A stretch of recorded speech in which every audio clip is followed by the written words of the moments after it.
Uh, Good evening, everyone. This is the coaches and coxes meeting for the National Invitational Rowing Championships held on Lake Quinsigamond on May 12th. My name is Thad Gamula, and I will be taking you through this information tonight. So let's get started.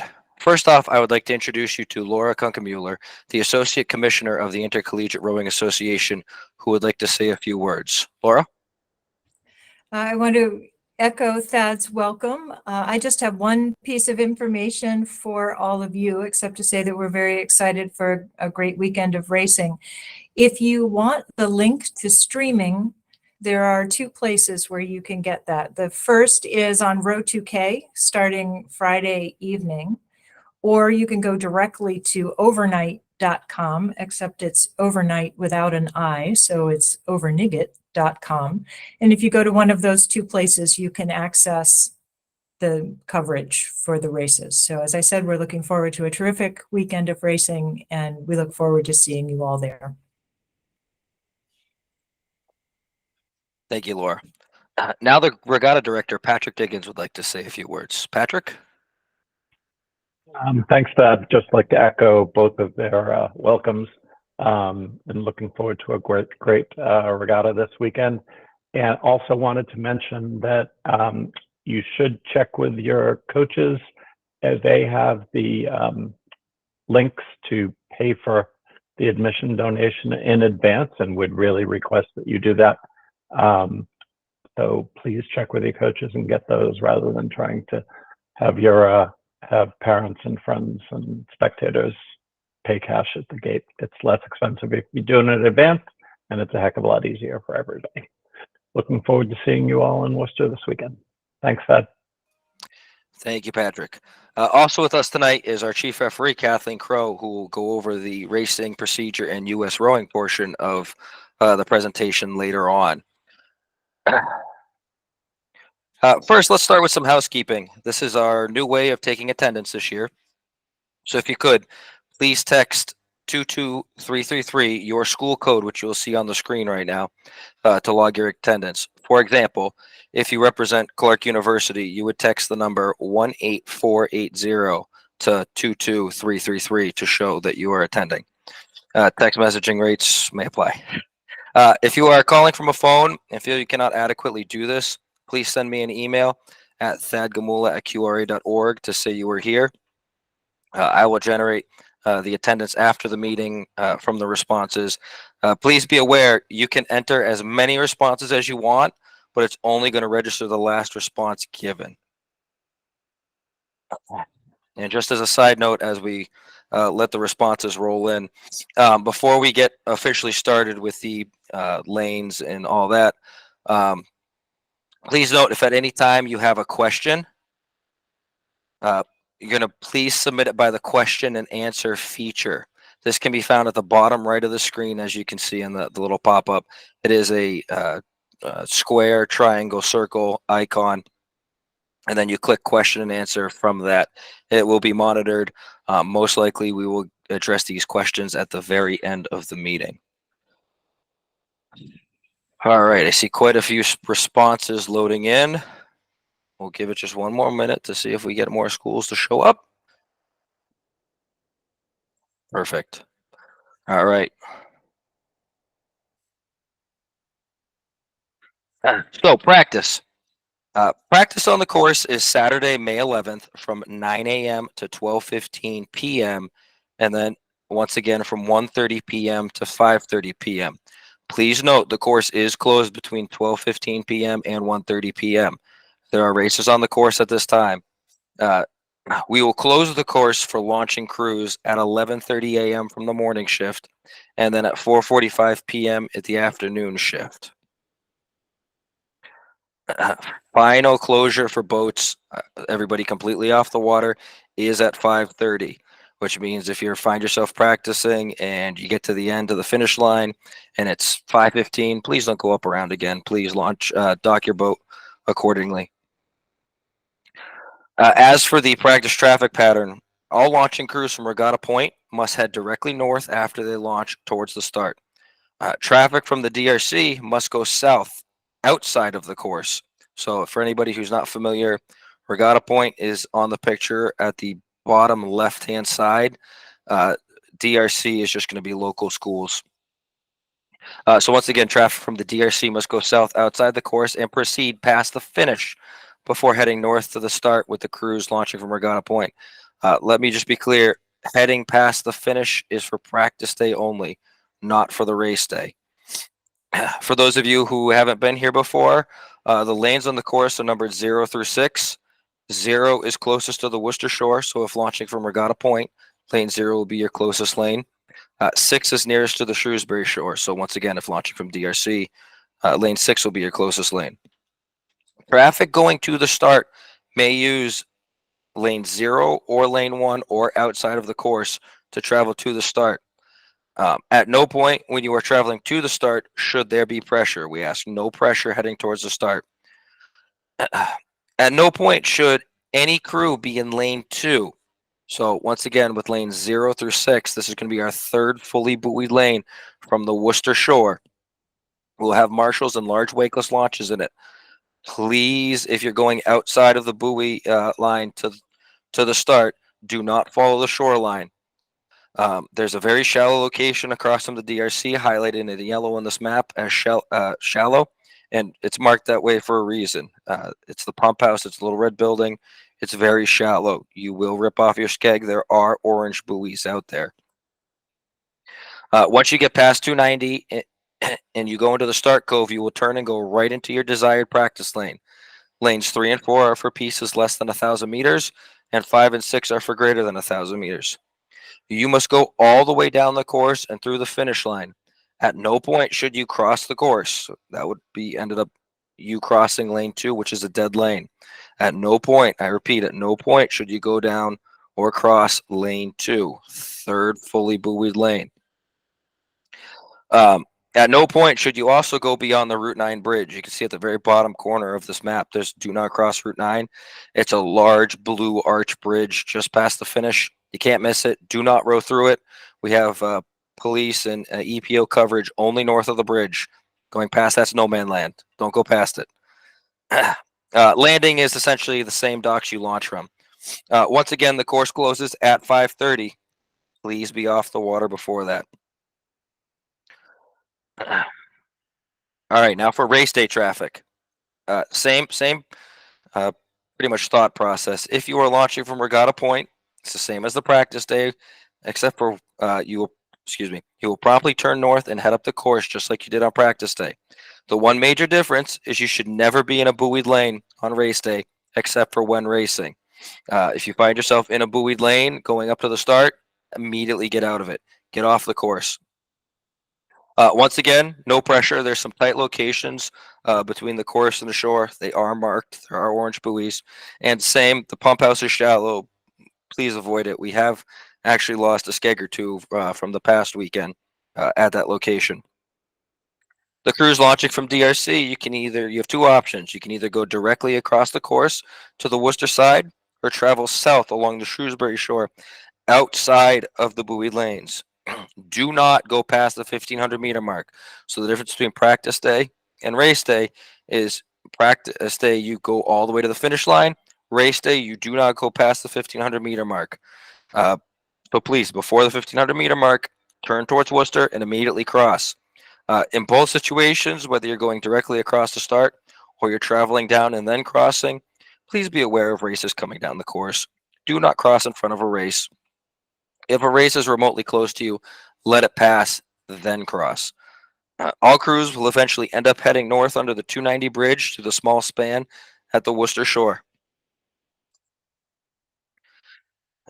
This is a close-up of the starting area. In the starting area, so you can see, sorry, before I continue, all the way off to the left is the small span. Everybody's going to be warming up at the dotted line, going up through the small span. There'll be another picture showing it shortly. In the starting area, there are 3 large buoys. The traffic pattern is clockwise around these buoys. There is enough space to have practice starts, but please be aware of other crews.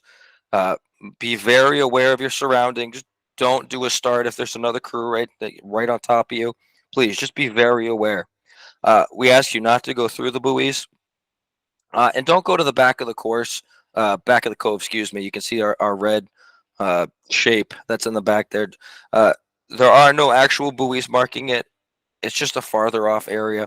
Please, if you go back that way, you'll get out of earshot of the referees, and we don't want you to miss a race because you've gone back there.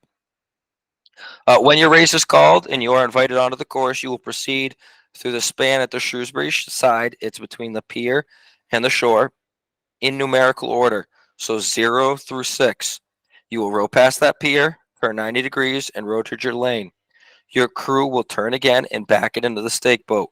Once again, be aware of the conditions of the lake. Please not decide to back the boat down from 250 meters. It's especially if we have a tailwind that day, it becomes an arduous task before you even race. And just to go over a close-up of the bridge, this is taken from the center of the three-way buoys. So that smaller full span is where you enter from the Worcester shore, the practice area. The large span is what you race under. You can see the stake boats in place. And off to the left is how you enter to go to the start. You go between the pier and shore. You go down past the pier, turn, go all the way over to your lane, turn again, and back it in the stake boat. At no point should we be entering the course going through the stake boats. Now to go over the U.S. rowing portions of the race and the general refereeing procedures, I would like to introduce our chief referee, Kathleen Crow. Kathleen? Hey, thanks. And thanks, everybody. I'm really looking forward to getting out there and helping you all have a really good championship. We have referees coming from, I was going to say all over the country, but I'm pretty sure it's all over the northern half of the country. So I'm coming in from Seattle, and we have some local folks and all in between. So I am counting on this being a championship and my not needing to tell you a whole ton of things. I'm just going to mention some things that I care deeply about. First of all, safety, fairness, health. We're there for safety and fairness. You all know that. The important thing I want you to remember is that there are 3 places that you can get medical help. One of them is we have rescue boat on the water. Also at both DRC and Regatta Point, there is medical. Should you need it, don't hesitate to ask. And the usual, I will sound like your mom statement. If you need an inhaler or such things, take it with you. It does you so very little good in your trailer if you're on the water. So there, we're done with me sounding like your mom. Okay, referee things. Starting with coxswains weighing in. Coxswains, you're gonna weigh in. You're gonna weigh in your racing uniform. You have noon to 3 on Saturday. I highly recommend noon to 3 because the alternative is 6:30 in the morning on Sunday. I realize some of you will have to take that one, but if you can get in noon to 3, I recommend it in your racing uniform. We ask for reasons that when you enter the room for weigh-ins, your torso is already covered. Like if you're going to take off 3 shirts, change them around, do whatever, do that elsewhere. You're weighing in short shirt and socks is your racing uniform. And I'm saying it that way because if your racing uniform is not like the whole uni thing, that's fine. It's whatever your school's racing uniform is. If you are particularly light coxswain, meaning you're going to carry more than, let's call it 10 pounds, it would be glorious if you would bring some fair chunk of that weight with you, like dive belt, a couple weight plates, a barbell if you must. Probably not a barbell. Anyway, bring the weights with you so that we keep our digging in the sand to a minimum. Remember, you are responsible for them the whole time. We're not babysitting your weights for you. You need to have them with you in the boat. We will ask for them at the end of the race. And I will be there for weigh-ins, so questions, I'm there. Control Commission, we will do safety checks. We will do a lot of safety checks, but we will focus most assiduously on bow balls because that's how you could hurt somebody else. So make sure the bow ball is going to protect your fellow rowers. Make sure you have the correct bell number with you when you launch to race because that helps. Traffic pattern, you just heard a bunch of traffic pattern, make sure you know it. There is a 7-boat race in the morning. I think it's late in the morning. That probably means there's going to be a 7-boat race in the afternoon too. When those 7-boat races happen, there's a pinch point.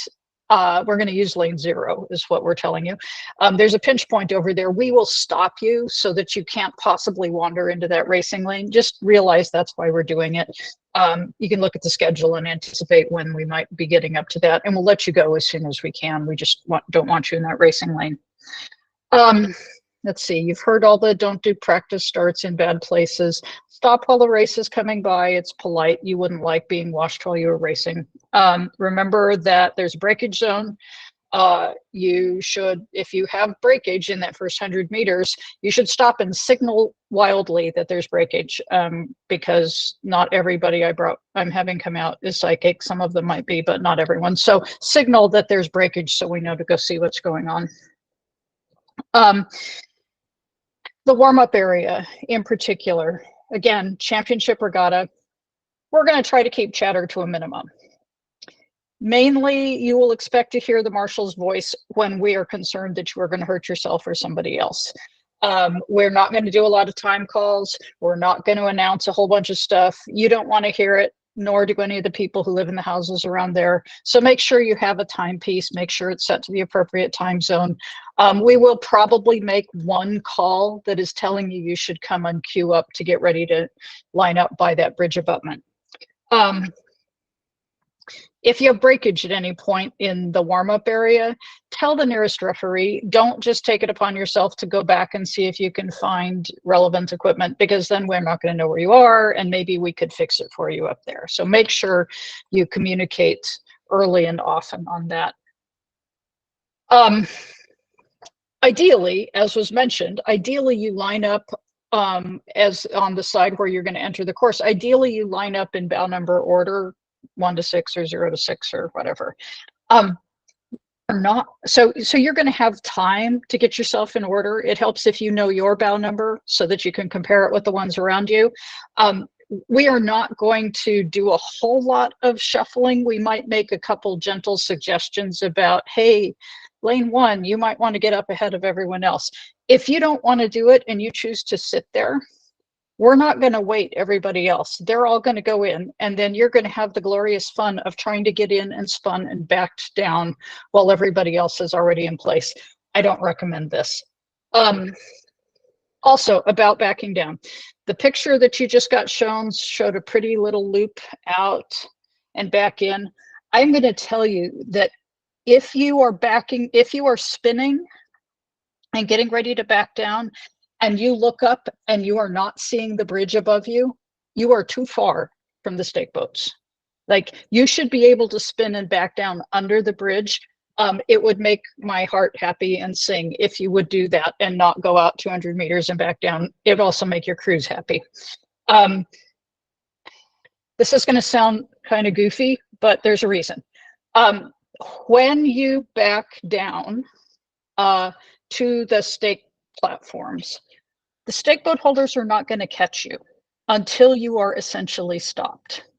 If you go to ramming speed and you try to hit something, they're going to let you hit it. So if you don't like your boat at all, okay, but this is probably not the time to convey that message. Slow down. And the reason I am saying this and saying this so very carefully is we have at least 4 stake boat holders in various parts of the country who are having hand surgery because they have attempted to catch boats that are coming in hot. So so let's not add to that tally. Let's see. The start will be the typical, we will announce the crews in order: attention, variable, pause, flag drops, and go. If the wind is really playing havoc with us, we'll go to a quick start. It'll simply be, we will tell you we're going to do a quick start, and then it'll be quick start, attention, go. You need to have your point. Hands are not recognized. It's your job to get yourself aimed down the course. The starters will, assuming we're not on a quick start, the starters will say your names in a nice, steady rhythm, so you can tell when they're going to say go. You can tell how long you need to be sculling your point around, and then when you need to pass an oar and be ready to go. We're not going to like syncopate that or make it like a jazz beat. It's going to be really steady. You're going to know when it's coming. If you're pointed in what we seem to think is a bad direction, we won't start you. Like, we're not going to do that. But you can't play popcorn hands games. We're not going to recognize hands. You should assume, so our goal is to start you right spot on the time that your race is scheduled. We have competitions among ourselves because we're geeky that way. You should assume, though, that any time after we say the 10-minute call, that race could start. Once you're at 2 minutes, you're under the starter's control. We're aiming for right smack on the numbers, but just 2 minutes and on, you're on us. I'm assuming you know what we're going to say to you if we need you to not interfere with somebody else. Cruise name, flag, drop in the direction. If you don't know that, you should review that or ask me. I will be at Regatta Point the whole time. I will be findable. You can find me. Finally, at the finish, if you have an objection, if something was wrong, you think that you were disadvantaged, put your hand in the air. Referee will come over and ask you. They're going to want to know 3 things. What happened? How did it affect you? And what do you want us to do about it? What do you think the fair remedy for it would be? And then we will talk about it and go on from there. But those 3 things you've got to be able to say. That's, I believe, it. We will sort of aim you back at docks in case you've forgotten where you left from, but you'll be fine. Don't go through the bridge because then you won't be fine. And that's it. If you have questions here, or like I said, I will be noticeably findable at Regatta Point, so you can come find me there. Perfect. Thank you, Kathleen. And I can't echo Kathleen enough saying that if you do have any questions and they don't get answered tonight, or in this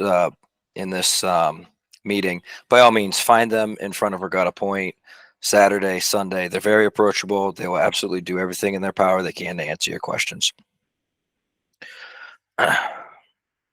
Okay, so once the race has been made official, please clear the finish area as quickly as possible. You're going to return to your docks that you launched from. Sounds silly, but it has to be reminded. You can see the various little squiggles to go to the docks that you launched from. The 2 docks we use are the Regatta Point docks and the North Beach docks.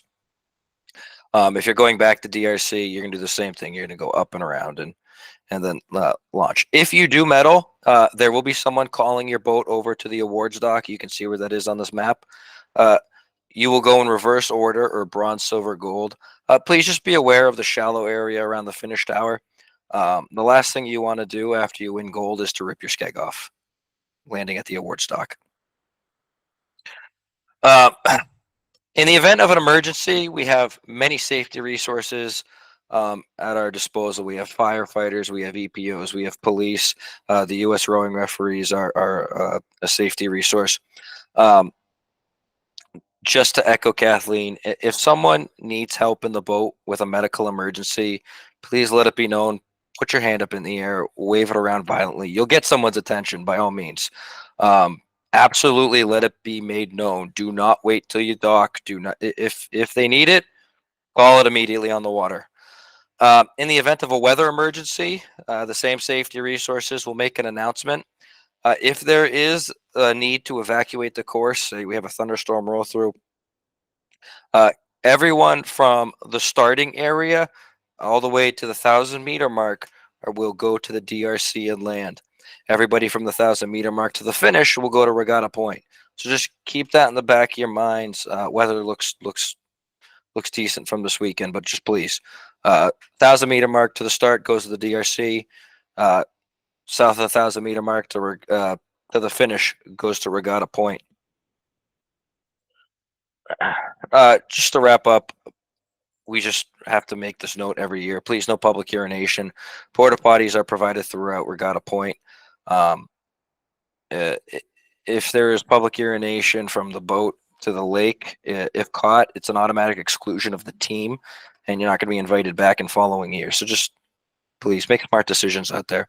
And anything brought on the water by a crew must come off with the crew. No handing anything to the stake boat holders, please. They've all been told to not take anything. Keep everything in your boats. And that basically brings us to the end of our presentation. We'll wait around a little bit for questions. I see a couple questions here now. We'll talk about shortly. But just so everybody knows, if you missed something or you want to go over something, a recording of this meeting will be on the Quinsigamond Rowing Association YouTube page, and a link will be posted on the Regatta Central site as well. So there's a couple questions about Sunday weigh-in. Weigh-ins. I believe the answer is we go to 9:30 a.m. is the last time to weigh in on Sunday. So you have that 6:30 start time, but it goes all the way to 9:30 a.m. So just make sure you weigh in within that time period. Yeah, perfect. And we'll give it another minute, see if any other questions roll in, and if not, we'll move along.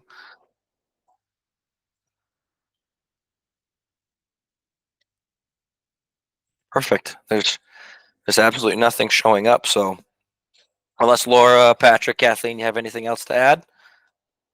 If not, then thank you all for attending. We're looking forward to this weekend, and we'll see everybody on Saturday and Sunday. Thank you very much. Have a good night.